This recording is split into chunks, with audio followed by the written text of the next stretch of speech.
Friends ఇదిగోండి ఫైనల్గా అయితే మనం ఈ యొక్క నల్లకారం పొడితో చేసినటువంటి రైస్ అయితే రెడీ అయిపోయింది. చాలా యమ్మీగా ఉంది, చాలా టేస్టీగా ఉంది. ఇదిగోండి నేనైతే ఈరోజు బర్రె పాలు మనము డైరీకి వెళ్ళి తీసుకొచ్చుకుంటున్నాం కదా, ఆ పాలు అనమాట. ఆ పాల మీద వచ్చినటువంటి మీగడ, ఇప్పుడు పాల మీదకి మీగడ తీసేటప్పుడు వీడియో షూట్ చేద్దామని మర్చిపోయా. యాక్చువల్గా పాలు ఫ్రిడ్జ్లో పెడితే మీగడ ఇంకా గట్టిగా వస్తుంది, కానీ నేనైతే ఫ్రిడ్జ్లో పెట్టడం బంద్ చేశాను. మనము ఫ్రిడ్జ్లో పెట్టకుండా తింటే ఏదైనా కానీ హెల్త్కి చాలా మంచిది. వీలైనంత వరకు ఫుడ్ని ఫ్రిడ్జ్లో స్టోర్ చేయకుండా తిందామనేసి ఇక ఈ యొక్క దీన్ని అయితే ఫ్రిడ్జ్లో పెట్టాను, కానీ ఈ యొక్క పాలు అయితే అసలు ఫ్రిడ్జ్లో పెట్టట్లేదు అనమాట. నిన్న తీసుకొచ్చాను, వేడి చేసేసి నిన్న నైట్ మా హస్బెండ్కి కాఫీ పోసాను. నాకు అక్కడికి తాగాలని పాలు తాగలేదు. ఈరోజు మళ్ళీ ఇప్పుడు టైం అయితే మధ్యాహ్నం అవుతుంది, మళ్ళీ ఒకసారి మీగడ తీసేసి వేడి చేస్తున్నాను. మీగడ తీసే కదా ఉన్న ఉద్దేశంతో వేడి చేస్తుంది, లేకపోతే వేడి కూడా చేయను. క్లైమేట్ ఎలాగో మనకు చల్లగా ఉంది కాబట్టి. ఇదిగోండి దీనిని మనము ఇలా ఫ్రిడ్జ్లోకి వెళ్ళి తీయగానే వెంటనే దీంట్లో వేసేసి ఒక రౌండ్ తిప్పేసి ఆల్రెడీ ఫ్రిడ్జ్లో మనము చల్లటి నీళ్ళు అయితే పెట్టుకోవాలి. నేను ఆల్రెడీ ఫ్రిడ్జ్లో చల్లటి నీళ్ళు పెట్టుకున్నాను, తీసుకొస్తాను. అదేవిధంగా ఈ యొక్క గిన్నెలో ఉన్నదంతా ఊడ్చేసి దీంట్లో వేసుకుందాం. ఎంత వస్తే చూద్దాం. నెయ్యి ఈ బాక్స్ నిండింది కదా, దగ్గర దగ్గర 1 మంత్ ఎబో అవుతుంది. నేనైతే వారంలో ఒక్కసారి లేదా 2 సార్లు మాత్రమే పాలు తెస్తాను కాబట్టి ఆ దాంట్లో వచ్చినటువంటి మీగడ అనమాట. గిన్నెలో ఉన్నైతే మొత్తం అంతా ఊడ్చేసి దీంట్లో వేసేసాను. ఒక రౌండ్ తిప్పిన తర్వాత ఇవి చల్లటి నీళ్ళు ఇప్పుడు ఫ్రిడ్జ్లోకి వెళ్ళి తీసుకొచ్చాను. ఒక రౌండ్ తిప్పినాక ఈ వాటర్ వేసుకుందాము. ఇదిగోండి ఇలా ఒకసారి మిక్సీ పట్టుకున్నాక ఇప్పుడు దీంట్లో వాటర్ వేసుకుందాము. ఇంకొక రౌండ్ తిప్పుదాము. తిప్పకుండా ఒకవేళ ఇలా అన్నా కానీ వస్తుంది. దానికంటే ఒకసారి రౌండ్ తిప్పేసాము అనుకుని మంచి దగ్గరకు వచ్చేస్తుంది. ఇదిగోండి దీన్ని యాక్చువల్గా నేను వాటర్ ఎక్కువ వేయడం వల్ల దాంట్లోనే మిక్స్ అయిపోయింది. అందుకని ఏం చేశాను, దీన్ని ఫ్రిడ్జ్లో పెట్టేశాను. తొందరగా మనకి ఈ మీగడ అంటే తొందరగా మనకి ఫ్రీజ్ అవుతుంది. తర్వాత వాటర్ ఫ్రీజింగ్ పాయింట్ ఉంటుంది కదా, అప్పుడు ఏంటంటే మనం పైన తీసేసామనుకోండి వచ్చేసింది, కిందికి అంతా వాటర్ ఉంటుంది. ఇదిగోండి అందుకే పైన ఇంకేమైనా ఉందేమో అని ఇలా తీసేస్తున్నాను అంతా. ఇదిగోండి ఎప్పుడైనా మనము మిక్సీ పట్టుకున్నప్పుడు ఒకవేళ మనకు అది మీగడ మంచిగా రాలేదనుకోండి ముద్దలాగా, అప్పుడు దాన్ని ఏం చేయాలని ఆలోచన వస్తుంది కదా, అయ్యో ఇంత కష్టపడ్డాము వేస్ట్ అయిపోయిందని. అప్పుడు ఫ్రిడ్జ్లో పెట్టండి కాసేపు, అప్పుడు లేయర్స్ అయితే ఫామ్ అవుతాయి, సపరేషన్ అవుతాయి.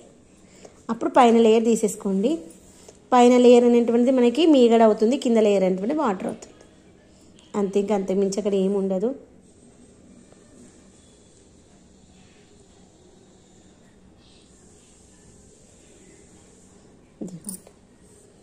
ఇంకేమైనా ఉంటే మీది తీసేసి దీని పొయ్యి మీద పెట్టేసి వేడి వేసుకుందాం. చల్లగా వెనక కొంచెం వేడిగా ఉంది.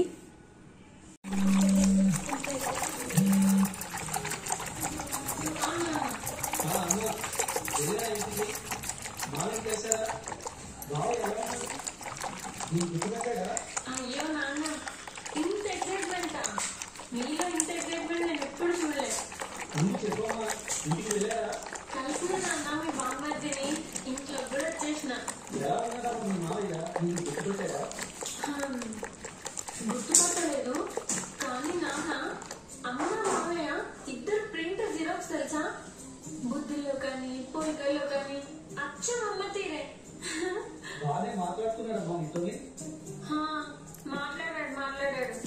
మాట్లాడినంతసేపు చెమటలు పుట్టించేసిండు, కానీ అమ్మ కన్నా బెటరే. అదే అమ్మ అయితే గయ్య అలాగా నోరేసుకొని అరుస్తుంది. మామయ్య గంభీరంగా మాట్లాడినా మంచోడే. ఏం చేస్తాంలే, మనం చేసుకునే అదృష్టం కానీ మామయ్య బాగా ఉన్నారు, చూడాలి ఇంకెవరున్నారు. సరే జాగ్రత్తగా ఉండండి, ఏదైనా అవసరం అయితే నాకు ఫోన్ చేయండి. సరే నాన్న.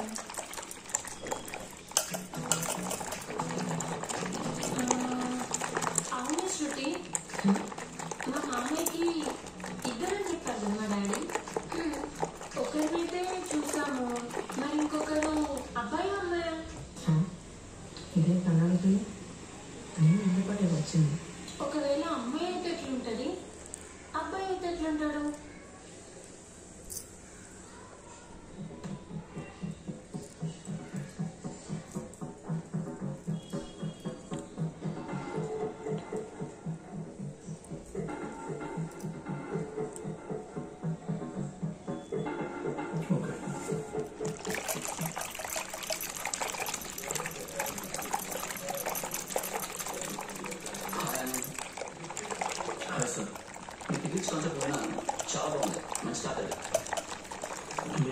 గంటలు వెయిట్ చేయించడం నాకు నచ్చలేదు సార్. మిగతా మీ కంపెనీలో ఎంప్లాయ్ అయితే మాత్రం ఇంతసేపు వెయిట్ చేపిస్తారా? సమ్టైమ్స్ కనిపించాను పాయింట్ అవుతాం మార్కెటింగ్ గురించి మాట్లాడుతున్నాం. మీ కాన్సెప్ట్ మొత్తం విన్నారు, చాలా బాగుంది. కాకపోతే మనం అంత కాస్ట్లీ ఆయిల్ యూజ్ చేయడం వేస్ట్. సో మన మాన్యువల్ ఆయిల్ యూజ్ చేద్దాం. సో అది లోయర్ కాస్ట్ ఉంటుంది, మన హైయర్ ప్రాఫిట్స్ ఉంటాయి అండ్ మన కంపెనీకి హెల్ప్ అవుతాయి. సార్ నేనేం చేసినా క్వాలిటీ చేస్తాను. అలా కాదని మీరు ఇలా చేద్దాం అలా చేద్దాం అంటే నేను ఒప్పుకోను. నో థ్యాంక్స్, నేను నా ఓన్గా చేసుకుంటాను. ఏంటన్నా వెయిట్ చేయించాను. ఫ్రెండ్స్ ఇదిగోండి మనము మీగడలోని మొత్తం అంతా తీసేసాను. ఇప్పుడు దీన్ని స్టవ్ పైన పెట్టేసి వేడి చేసేస్తాను.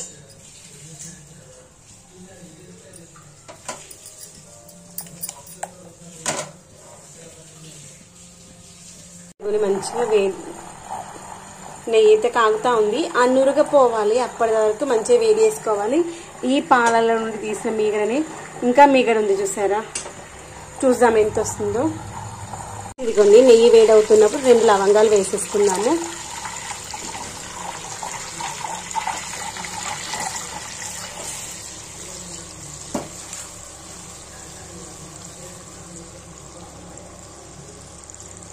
దీంట్లో ఇంకొంచెం వాటర్ కంటెంట్ ఉంది, అది ట్రాన్స్పరెంట్గా అయ్యేంత వరకు వేడి చేద్దాం. ఆ లోపల కాఫీ కలుపుతాను. కాఫీ కలపడం కోసం అయితే పాలు పెట్టేశాను.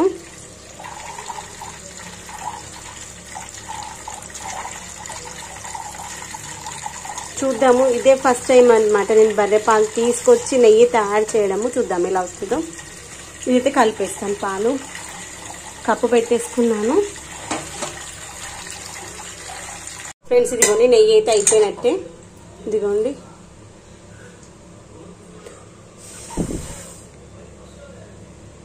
మనకి ఇది చల్లారిన తర్వాత మనము ఫిల్టర్ చేసేసుకుంటే అయిపోతుంది. ఇదిగోండి పాలు కూడా వేడైపోయినాయి. స్టవ్ బంద్ చేశాను. కాఫీ కలిపేటువంటి దాంట్లో నేనైతే చక్కెర వేయకుండా మిశ్రీ కానీ, లేదు అంటే నవ్వుతూ అంటాం కదా, గడ్డ చక్కెర అంటాము, అది కానీ వేస్తానన్నమాట. అదైతే కొంచెం ఆరోగ్యానికి మంచిది అనేసి అంతే. ప్రైస్ వైజ్ చూస్తే నార్మల్ చక్కెర కంటే కొంచెం ప్రైస్ ఎక్కువగానే ఉంటుంది, కానీ ఆరోగ్యానికి మంచిది కదా.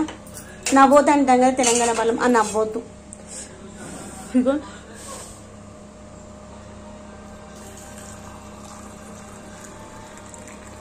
ఇంకోండి ఇంకా మీగడ ఉంది. ఇదిగోండి నెయ్యి అయితే చల్లారిపోయింది. చల్లారిన తర్వాత నేనైతే గ్లాస్ బాటిల్లోకి మార్చేస్తున్నాను. లవంగంతో సహా వేసేస్తున్నాను. లవంగంతో సహా వేయడం వల్ల మనకి ముక్క వాసన కానీ అట్లాంటిది ఏమీ రాదు.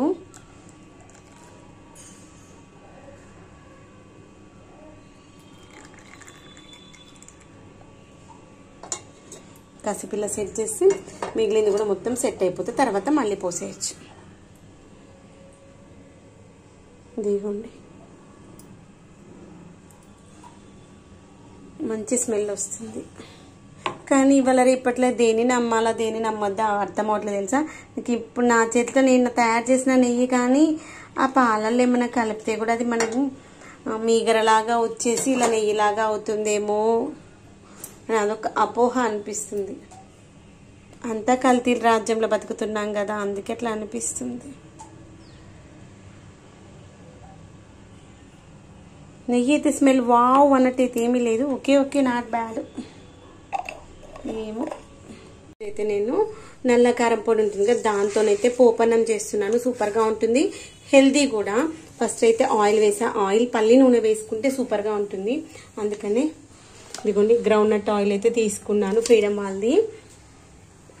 ఇలాంటి పోపన్నంలకి అవైతేనే సూపర్గా ఉంటాయి టేస్ట్. మనము సన్ఫ్లవర్ ఆయిల్ కంటే ఆవాలు చిటపట్ల ఆడుతూ అవి ఇలా పైకి వస్తాయి చూడండి, అప్పుడు స్టవ్ కొంచెం పెద్ద పెట్టేసుకుందాం, తొందరగా వేగుతాయి ఆవాలు. తర్వాత జీలకర్ర కూడా వేద్దాము. జీలకర్ర ఆవాలు మంచిగా చిటపట్ల ఆనిద్దాము. అవి ఎంత మంచిగా వేగితే మనం చేసేటువంటి ఈ యొక్క పోపన్నానికి అంత కమ్మడి టేస్ట్ అయితే వస్తుంది. మినప్పప్పు, శనగపప్పు కొంచెం ఎక్కువగానే వేసుకోండి, అప్పుడు మనం చేసే పోపన్నానికి రుచి ఇంకొంచెం ఎక్కువ అవుతుంది.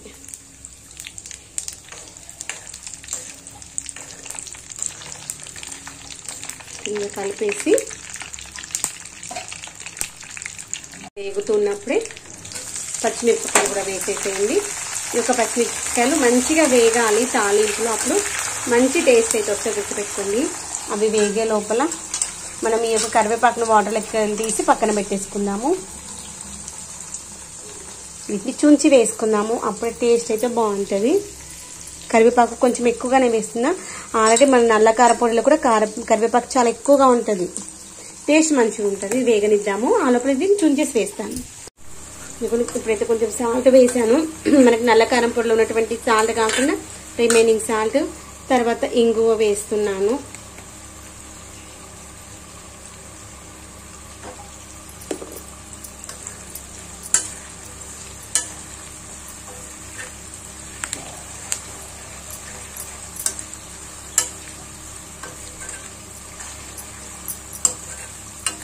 ఇది వేగుతూ ఉంటుంది, మనం ఆలుపుల పొడి కలుపుకుందాం. అన్ని లూజ్ చేసి పెట్టేసుకున్నాను కదా, దాంట్లో నేను ఆల్రెడీ తయారు చేసి పెట్టుకున్నటువంటి నల్ల కారం పొడి ఉంది కదా, పైకి నల్ల కారం పొడి వేసేసి ఫస్ట్ చల్లారబెట్టుకున్నటువంటి అన్నానికి కలుపుకోవాలి. అన్నం ఎంత పొడి పొడిలాడుతూ ఉంటే మన రైస్ అనేది అంత టేస్టీగా ఉంటే గుర్తుపెట్టుకోండి. అందుకే మనం అన్నం అయిపోయిన తర్వాత చల్లారబెట్టుకొని పెట్టుకోవాలి.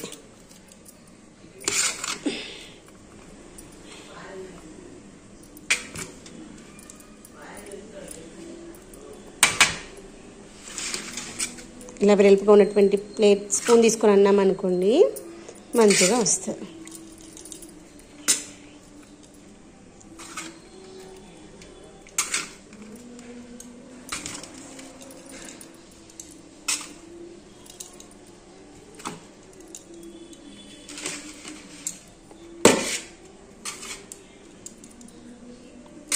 ఇలా అంతా కలిపేసుకుందాము. మనం వేసిన పౌడర్ మంచి కలవాలి. రెండు సపరేట్గా తీసుకుని, ఎందుకంటే ఎక్కువ క్వాంటిటీ కదా, 1.5 kg రైస్ కాబట్టి.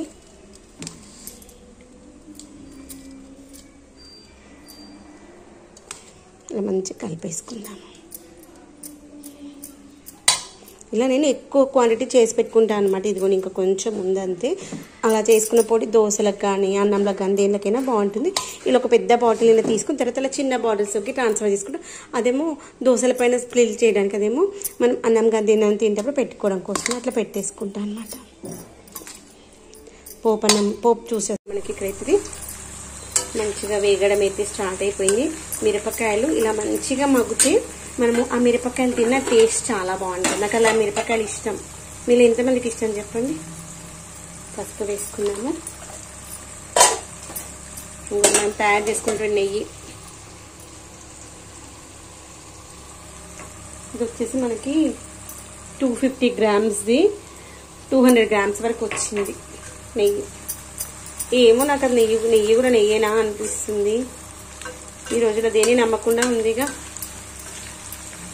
ఆ పాలల వల్ల ఏమైనా కలుపుతున్నారా, రియల్ పాలైనా అర్థం కావట్లేదు. తెచ్చుకుంటున్నాను కానీ ఎప్పుడైనా తాగాలి అనిపిస్తుంది తెస్తున్నాను. నేను తెచ్చినా కానీ అది తాగబుద్ధి కాలేదు. అట్లే ఉంది. స్టవ్ అయితే బంద్ చేసిన, అది తీసుకుపోదాం రండి. అన్నీ అయితే వేసేసా.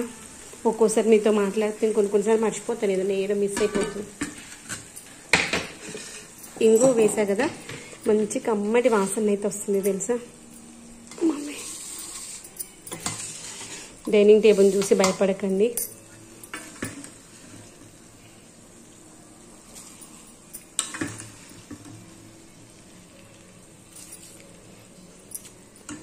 ఎందుకంటే రెండింటికి ఈక్వల్గా రావాలి కదా, అందుకని. అది కొంచెం ఉంది కాబట్టి రైస్ దానికి ఫస్ట్ వేసేసి మిగిలింది దీంట్లోకి వేస్తాను.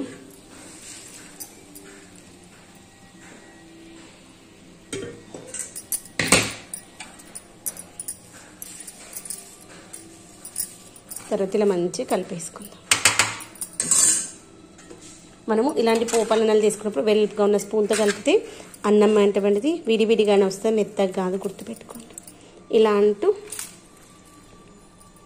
కలిపేసుకోవాలి.